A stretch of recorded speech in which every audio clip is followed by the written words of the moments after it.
आप सभी का स्वागत है। इस वीडियो में कार्यालय जिला एवं सत्र न्यायाधीश जिला कोरबा छत्तीसगढ़ द्वारा विभिन्न पदों हेतु विज्ञापन जारी की गई है।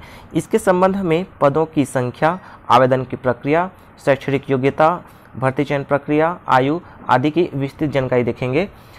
आवेदन पत्र प्रस्तुत करने की अंतिम तिथि है 31 मई 2023। स्पीड पोस्ट अथवा रजिस्टर्ड पोस्ट के माध्यम से ही आवेदन स्वीकार किए जाएंगे।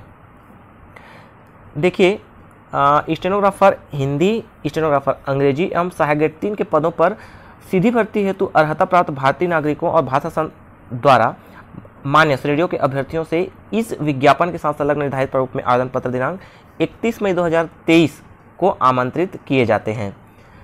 देखते हैं रिक्त पदों का आरक्षणवार विवरण।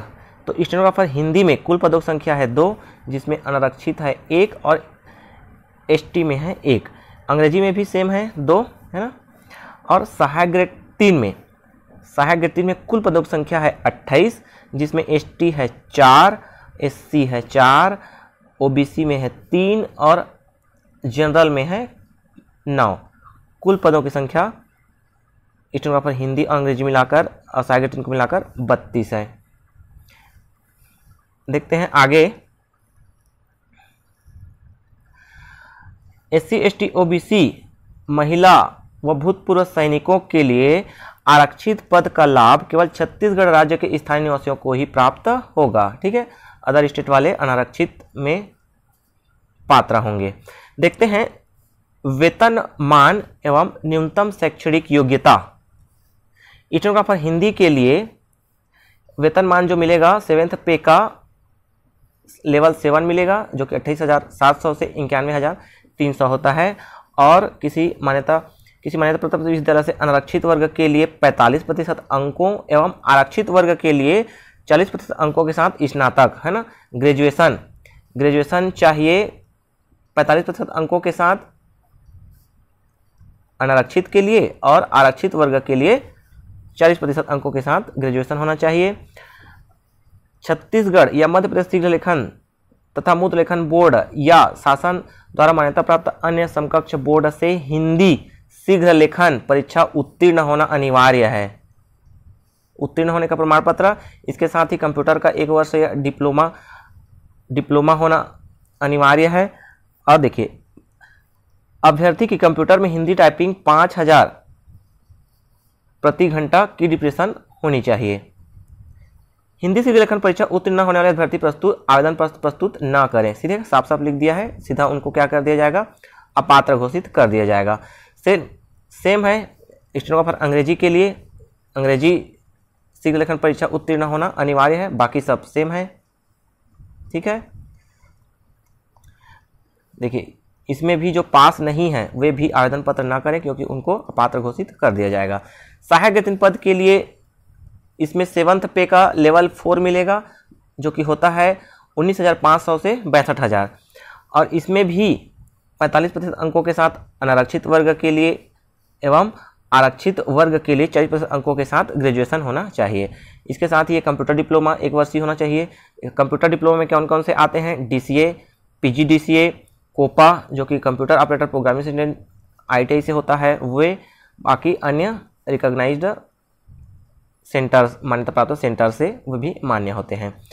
देखिए, कंप्यूटर की अभ्यर्थी की कंप्यूटर में हिंदी टाइपिंग की गति 5000 की डिप्रेशन के प्रति घंटे की गति होनी चाहिए। ठीक है, आयु सीमा 1 जनवरी 2023 को न्यूनतम 18 वर्ष और राज्य के स्थानीय अभ्यर्थियों के लिए उच्चतम आयु सीमा 40 वर्ष। ठीक है, छत्तीसगढ़ राज्य के स्थानीय निवासियों के लिए 40 वर्ष और सभी छूटों को मिलाकर, है ना, विभिन्न वर्गों में छूट दी जाती है, सभी छूटों को मिलाकर 45 वर्ष से अधिक नहीं होगी। ठीक है, आयु संबंधी प्रमाण पत्र के लिए अभ्यर्थी को हाई स्कूल अंक सूची में अंकित जन्म तिथि ही मान्य होगी, अन्य किसी भी दस्तावेज पर विचार नहीं किया जाएगा। तो उसके लिए आपको संलग्न करना अनिवार्य है। ठीक है, हाई स्कूल सर्टिफिकेट। उच्चतम आयु सीमा में छूट ये देख लीजिएगा, ये सबको अलग अलग, ये SC ST को है तो अधिकतम आयु सीमा 5 वर्ष की छूट दी जाती है। ये आप अपने वीडियो को पास करके देख लीजिएगा। ठीक है, आगे कोई भी कन्फ्यूजन होती है तो आप कमेंट बॉक्स में अवश्य पूछें। देखते हैं आगे, अगर आपके पास कोई पुरस्कार है तो वे भी आप संलग्न कर दें फोटोकॉपी इसमें। अन्य शर्तें देखिए, यदि अभ्यर्थी एक से अधिक पदों के लिए आवेदन पत्र प्रस्तुत करना चाहता है तो प्रत्येक पद के लिए पृथक पृथक निर्धारित प्रारूप में आवेदन पत्र लिफाफे के ऊपर अभ्यर्थी को स्पष्ट रूप से SC ST OBC अन्य पिछड़ा वर्ग भूतपूर्व सैनिक आवेदित पद का नाम कार्यालय का नाम अंकित कर प्रस्तुत करना होगा। ठीक है, लिफाफे के ऊपर आप अपने कैटेगरी और किस पद के लिए आवेदन कर रहे हैं और कार्यालय का नाम अवश्य उसमें अंकित करिएगा। विज्ञापन प्रकाशन की तिथि के पूर्व और निर्धारित तिथि एवं समय के उपरांत प्राप्त होने वाले आवेदन पत्रों पर विचार नहीं किया जाएगा। आवेदन पत्र के साथ शैक्षणिक योग्यता, जाति, निवास आदि से संबंधित प्रमाण पत्र स्वप्रमाणित छायाप्रति संलग्न करना अनिवार्य है। ठीक है, जो भी डॉक्यूमेंट आप संलग्न करेंगे उसमें अपना हस्ताक्षर करिएगा। विज्ञापन का विस्तृत अवलोकन कार्यालय जिला एवं सत्र न्यायाधीश कोरबा के ऑफिशियल वेबसाइट यह है www.ecourts.gov.in/कोरबा में किया जा सकता है तथा विज्ञापन में दिए गए आवेदन पत्र का प्रारूप का उपयोग डाउनलोड कर किया जा सकता है। ठीक है, ये मैं डिस्क्रिप्शन में लिंक प्रोवाइड कर दूंगा, आप वहां से भी डाउनलोड कर सकते हैं। देखिए, अभ्यर्थी आवेदन पत्र पर स्वप्रमाणित पासपोर्ट साइज का नवीनतम फोटोग्राफ, रंगीन फोटोग्राफ चस्पा एवं स्वहस्ताक्षरित करेगा। विज्ञापन में निर्धारित प्रारूप में ही आवेदन पत्र स्वीकार किए जाएंगे। प्रारूप से भिन्न आवेदन पत्र निरस्त किए जा सकते हैं। देखिए, छठवां, प्रत्येक अभ्यर्थियों को अपने आवेदन पत्र में अपनी समस्त शैक्षणिक, तकनीकी एवं व्यावसायिक योग्यता, अनुभव की स्पष्ट और संपूर्ण जानकारी प्रस्तुत करेंगे तथा इस आशय का घोषणा पत्र भी प्रस्तुत करेंगे। आवेदन पत्र प्रस्तुत करने के पश्चात किसी भी समय अभ्यर्थी की ओर से उच्च शैक्षणिक, तकनीकी अथवा व्यावसायिक योग्यता, अनुभव घोषित नहीं किया जा सकेगा। अभ्यर्थी द्वारा शैक्षणिक योग्यता, तकनीकी एवं व्यावसायिक योग्यता के संबंध में दी गई जानकारी अपूर्ण अथवा सत्य पाई जाती है तो चयन प्रक्रिया किसी भी प्रक्रम पर अथवा नियुक्ति होने की स्थिति में नियुक्ति किसी भी समय पर निरस्त समाप्त की जा सकेगी। साथ ही संबंध में वैधानिक कार्रवाई भी की जा सकेगी। देखिए, यहाँ पर लिखा है, अभ्यर्थी की नियुक्ति के पश्चात उक्त तथ्य के ज्ञात होने पर अभ्यर्थी के ऐसे कृत्य को गंभीर कदाचार माना जाएगा तथा केवल इसी आधार पर ही उसे सेवा से पृथक किया जा सकेगा। ठीक है, तो जो भी आप शैक्षणिक योग्यता या अनुभव या तकनीकी योग्यता है उसे आप आवेदन के साथ ही संलग्न करिएगा। उसके पश्चात ये मान्य नहीं होगा, ऐसा कहना है। ठीक है, ये 3 वर्ष की परिवीक्षा अवधि पर रखा जाएगा। प्रथम वर्ष न्यूनतम वेतन मान का 70%, द्वितीय वर्ष में 80% और तृतीय वर्ष में 90% ये लागू है छत्तीसगढ़ में। चयनित अभ्यर्थियों को कोरबा जिले के बाह्य न्यायालयों में भी क्या पदस्थ किया जा सकेगा। चयनित अभ्यर्थियों द्वारा प्रस्तुत शैक्षिक योग्यता, जाति, निवास पत्र फर्जी पाए जाने पर ये तत्काल समाप्त सेवाएं की जा सकती है ना। ठीक है, और देखिए, उपरोक्त पदों की भर्ती प्रक्रिया चयन के समय SC ST OBC के अभ्यर्थियों को सक्षम पदाधिकारी के द्वारा जारी स्थायी जाति प्रमाण पत्र की मूल प्रति प्रस्तुत करना अनिवार्य होगा। आवेदन पत्र प्रस्तुत करने की तिथि में समस्त आवश्यक प्रमाण पत्र जीवित वैध होना चाहिए। ठीक है, रोजगार पंजीयन वगैरह आप देख लीजिएगा, वो क्या होने चाहिए, वैलिड होने चाहिए, लैप्स नहीं होने चाहिए। देखिए, आप किसी शासकीय सेवा निगम मंडल उपक्रम में कार्यरत हैं तो उन्हें नियुक्ति प्राधिकारी कार्यालय द्वारा जारी अनापत्ति प्रमाण पत्र प्रस्तुत करना अनिवार्य होगा। देखिए, अनापत्ति प्रमाण पत्र तुरंत नहीं मिलता है, आप आवेदन लगा देंगे, फिर उसकी एक फोटोकॉपी संलग्न कर दीजिएगा और जब आपका काउंसलिंग होगा या चयन के समय, उस समय आप अनापत्ति प्रमाण पत्र प्रस्तुत कर सकते हैं। ठीक है, कोई भी डाउट होता है तो आप कमेंट बॉक्स में अवश्य पूछें।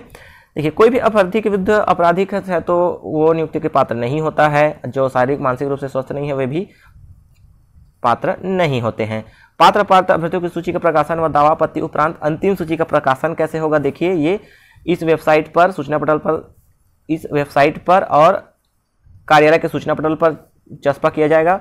उक्त प्रकाशन समय यदि कोई दावा आपत्ति हो तो अभ्यर्थी सूची प्रकाशन चस्पा किए जाने की तिथि के 7 दिवस के भीतर चयन समिति के समक्ष व्यक्तिगत रूप से उपस्थित होकर दावा आपत्ति पेश कर सकते हैं। ठीक है, विज्ञप्ति पदों हेतु चयन की प्रक्रिया देखिए, ये इंपॉर्टेंट है।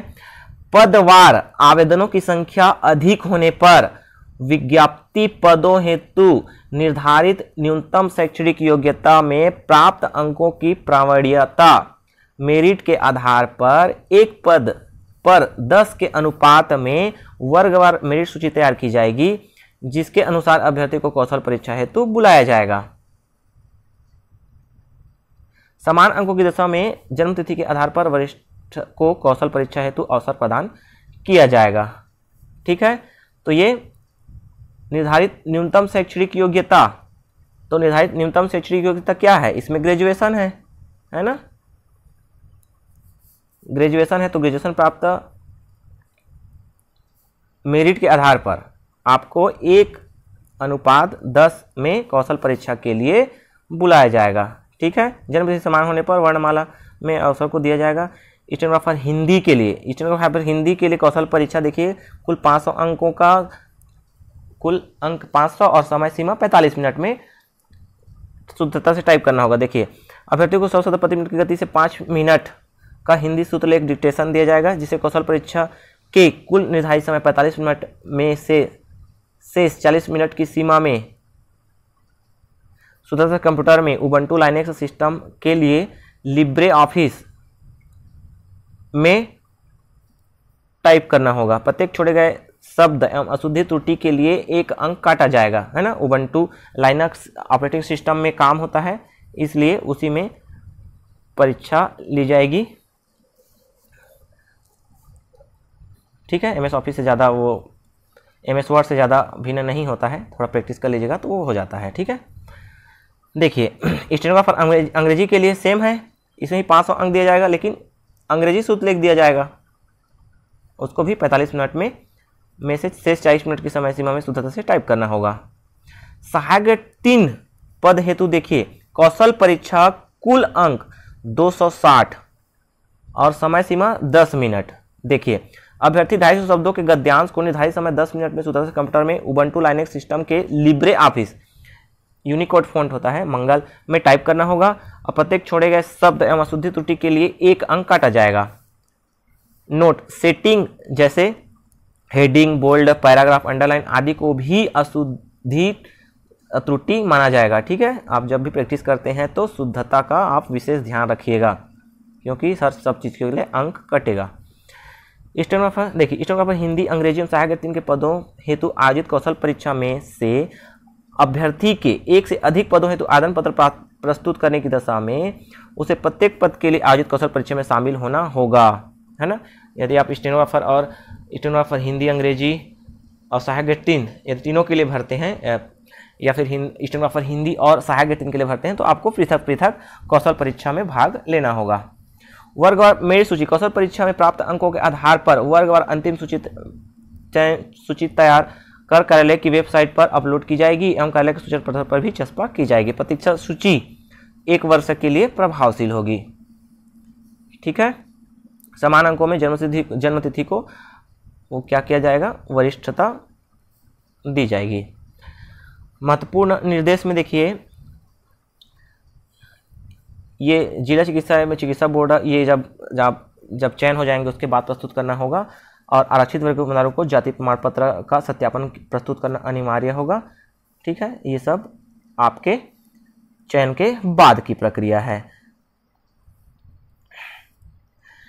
यहाँ पर देखिए, अभ्यर्थी जिला न्यायालय की वेबसाइट से प्रवेश पत्र डाउनलोड कर कौशल परीक्षा है तो उपस्थित होगा। ठीक है, आप प्रवेश पत्र किसमें, वेबसाइट में अपलोड किया जाएगा। इस वेबसाइट में पृथक से कोई प्रवेश पत्र कार्यालय द्वारा जारी नहीं किया जाएगा। प्रवेश पत्र में अभ्यर्थी छायापत्र कला में नवीनतम फोटो, चस्पा एवं स्वहस्ताक्षरित प्रस्तुत करना होगा। साथ ही पहचान संबंधी दस्तावेज यथा आधार कार्ड, वाहन चालक लाइसेंस, मतदाता परिचय पत्र आदि के मूल प्रति के साथ उपस्थित होवें, अन्यथा की दशा में कौशल परीक्षा में होने से वंचित किया जा सकेगा। ठीक है, आपको जब लिस्ट जारी होगी मेरिट सूची में आपका नाम आएगा, तो ये प्रवेश पत्र भी वेबसाइट में अपलोड किया जाएगा।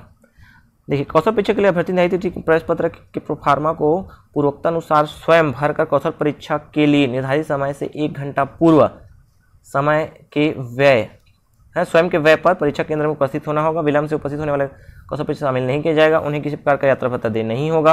अभ्यर्थियों की संख्या अधिक होने पर एक से अधिक पाली में ली जाएगी।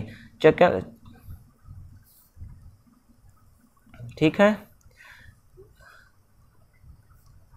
देखते हैं महत्वपूर्ण टिप। यह सुनिश्चित करने की जिम्मेदारी स्वयं अभ्यर्थी की होगी कि यदि वह आवेदित पद के लिए निर्धारित समस्त योग्यता तथा शर्तों को पूरा करता है। आवेदन पत्र के पहले अभ्यर्थी अपनी अर्हता की जांच स्वयं कर लें।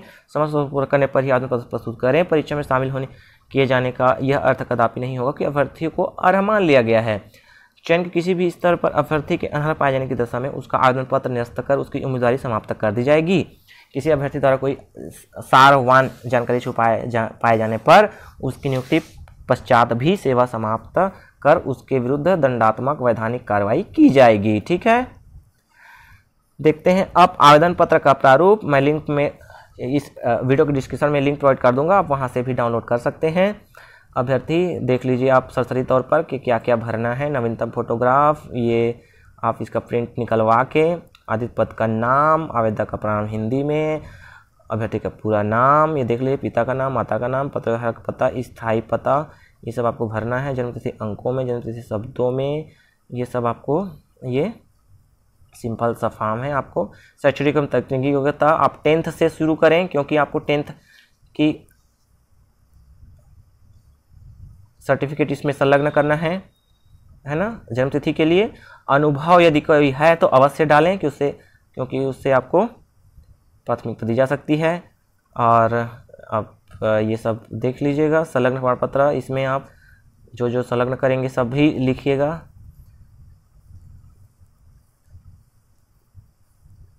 ठीक है, प्रवेश पत्र आपको बाद में अपलोड की जाएगी, उसको आप उसका प्रिंट निकलवा के आप उपस्थित होंगे कौशल परीक्षा के लिए। तो यदि आप योग्यता रखते हैं तो अवश्य ही इन पदों के लिए आवेदन अवश्य प्रस्तुत करें और तैयारियां अभी शुरू कर दें। अपने दोस्तों के साथ शेयर भी कर दें। कोई भी सवाल सुझाव देना चाहते हैं तो कमेंट बॉक्स में अवश्य लिखें। वीडियो को अंत तक देखने के लिए धन्यवाद।